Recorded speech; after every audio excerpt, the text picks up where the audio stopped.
जैसे कि आपको तो पता ही होगा, पुराने थर्मोमीटर्स में मर्क्यूरी मौजूद रहता है, जिसके कारण इसे प्लेन में ले जाना मना होता है। लेकिन मर्क्यूरी में ऐसा क्या है कि इसे प्लेन में ले जाना मना है?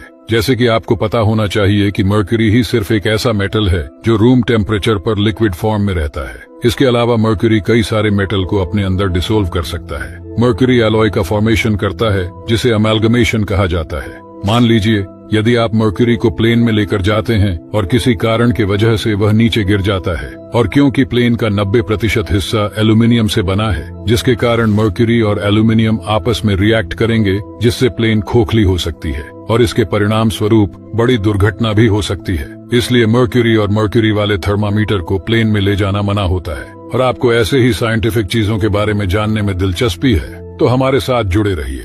क्या आपको पता है, हमारे पृथ्वी से 31 लाइट ईयर दूर सिग्नस कॉन्स्टेलेशन में एक ऐसा ग्रह मौजूद है जहां आप 2000 साल तक जीवित रह सकते हैं। ये है वोल्फ 1069b।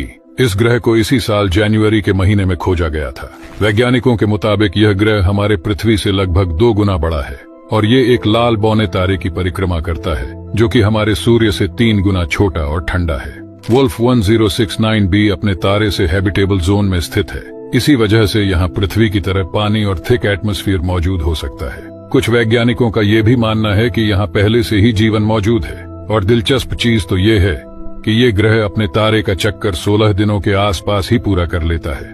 मतलब इस ग्रह पर एक साल केवल 16 दिनों का ही होता है। इसलिए अगर कोई इंसान पृथ्वी पर 80 से 85 साल तक जीवित रहता है तो उसकी उम्र इस ग्रह पर 2000 साल के बराबर होगा। और ना जाने हमारे ब्रह्मांड में ऐसे कितने ग्रह होंगे जहां हम लाखों सालों तक भी जी सकते हैं।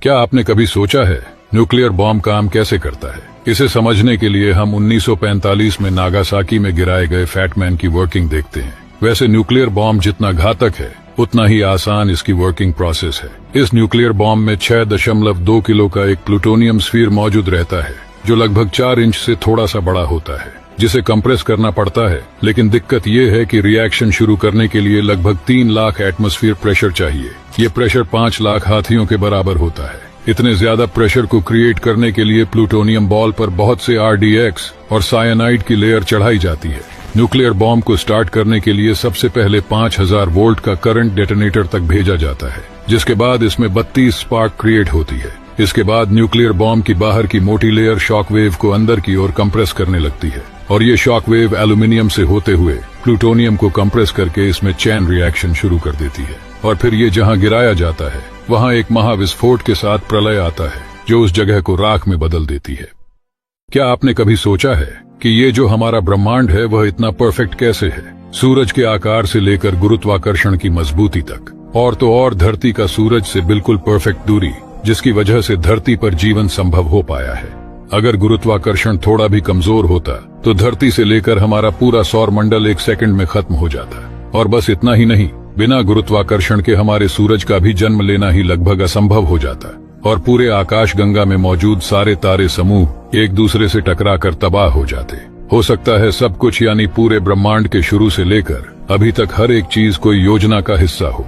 99% वैज्ञानिक बिग बैंग के द्वारा ब्रह्मांड के निर्माण को एक्सप्लेन करते हैं कि एक एटम से भी छोटे कण से हुए एक्सप्लोजन से हमारे ब्रह्मांड का निर्माण हुआ।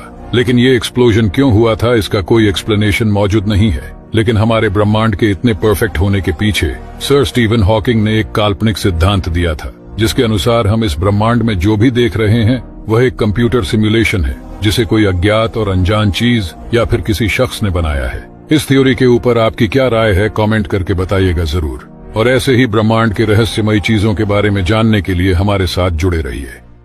आपने एंटी मैटर के बारे में तो सुना ही होगा, पर क्या आपको पता है सिर्फ 1 ग्राम एंटी मैटर की कीमत $62.5 ट्रिलियन है, जबकि हमारे पूरे इंडिया की GDP सिर्फ $4 ट्रिलियन है। मगर ये इतना कॉस्टली क्यों है, चलिए जानते हैं। एंटी मैटर असल में मैटर की ऑपोजिट फॉर्म है।